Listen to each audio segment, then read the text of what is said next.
Hello everyone, welcome back to is English literature. और आज हम डिस्कस करेंगे the lake isle of Innisfree which is written by W.B. Yeats. W.B. Yeats was one of the greatest poets of the 20th century and he was awarded the Nobel Prize in Literature in 1923 for his remarkable contribution to literature.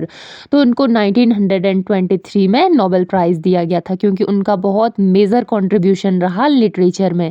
The lake isle of Innisfree was first published in 1890 in the National Observer and was later included in Yeats' poetry collection, The Countess Kathleen and Various Legends in 1892। तो उनकी ये poem the lake isle of Innisfree published हुई थी 1890 में और बाद में इसको इंक्लूड किया गया था उनके poetry collection the countess Kathleen and various legends में। तो इसको इसमें शामिल किया गया था 1892 में। तो चलो थोड़ा सा इस टाइटल का मीनिंग समझ लेते हैं। हमारी पोएम का नाम है the lake isle of Innisfree. तो फ्रेंड्स, हमारी जो ये पोएम है इसमें हमारे पोएट शहर के शोर शराबे से दूर एक इनिसफ्री नामक आइसलैंड पर जाकर नेचर के बीच शांत और सरल जीवन जीने की इच्छा रखते हैं। तो इसीलिए इसका टाइटल इस प्रकार से है। लेक आइल का मतलब है झील के बीच स्थित आइसलैंड और ये आइसलैंड है इनिसफ्री। तो चलो अब लाइन बाय लाइन इस पोएम को एक्सप्लेन करते हैं और समझते हैं। तो फर्स्ट स्टेंजा में हमारे पोएट ने कुछ इस प्रकार से लिखा है, I will arise and go now and go to Innisfree.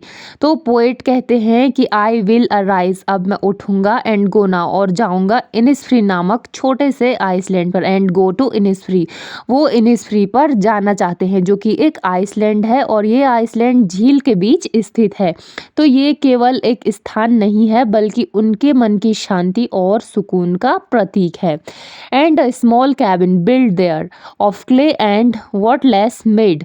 तो अब वो बोलते हैं कि वो वहाँ पर एक छोटा सा कैबिन बनाएंगे अपने लिए। वहाँ पहुँचकर वो मिट्टी और लकड़ियों की टहनी से एक छोटी सी झोपड़ी बनाना चाहते हैं। कैबिन यानी कि इसका मतलब यहाँ पे झोपड़ी से है जो कि वो बनाना चाहते हैं। और ये दिखाता है कि पोएट को कोई आलीशान जीवन जीने का शौक नहीं है बल्कि वो सादा और शांत जीवन जीना पसंद करते हैं। 9 bean rows will I have there a hive for the honey bee।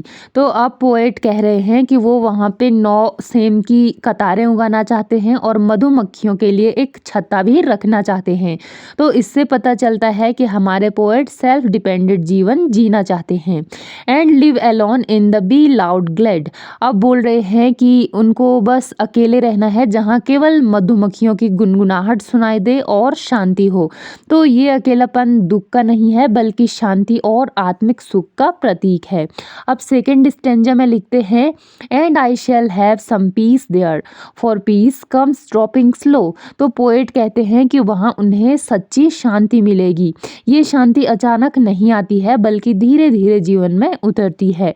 Dropping from the veils of the morning to where the cricket sings. तो सुबह की धुंध और झिंगूर की आवाज़ मिलकर एक शांत सा वातावरण बनाती है और कवि प्रकृति की छोटी छोटी आवाज़ों में भी आनंद महसूस करते हैं। इससे पता लगता है कि वो नेचर लवर है, वो उनको प्रकृति से बहुत ज़्यादा प्रेम है।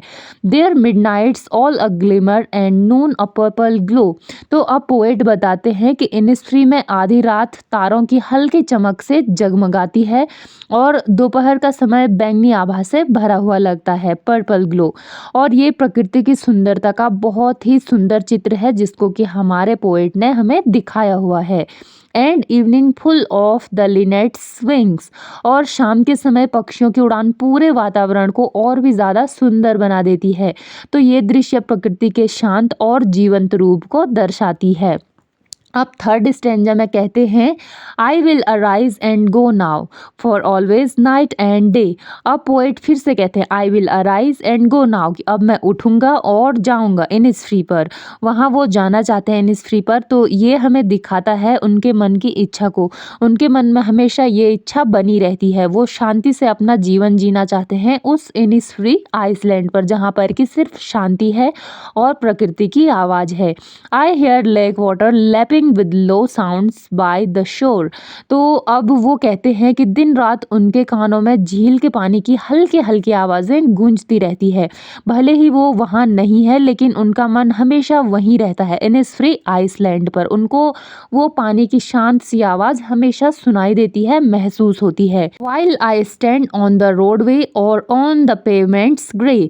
तो असल में कवि शहर की सड़कों पर खड़े हैं, चारों ओर केवल कंक्रीट और भीड़ है, लेकिन वो ये कहते हैं कि चाहे मैं यहाँ रहूँ इन पत्थरों और सड़कों के बीच खड़े रहूँ, चाहे मैं शहर में रहूँ, कहीं भी रहूँ, पर मेरा मन हमेशा उस इनिसफ्री आइसलैंड पर ही रहता है। I hear it's in the deep heart's core. तो अब पोएट कहते हैं कि वो इनिसफ्री आइसलैंड की आवाज़ अपने दिल की गहराइयों से महसूस करते हैं।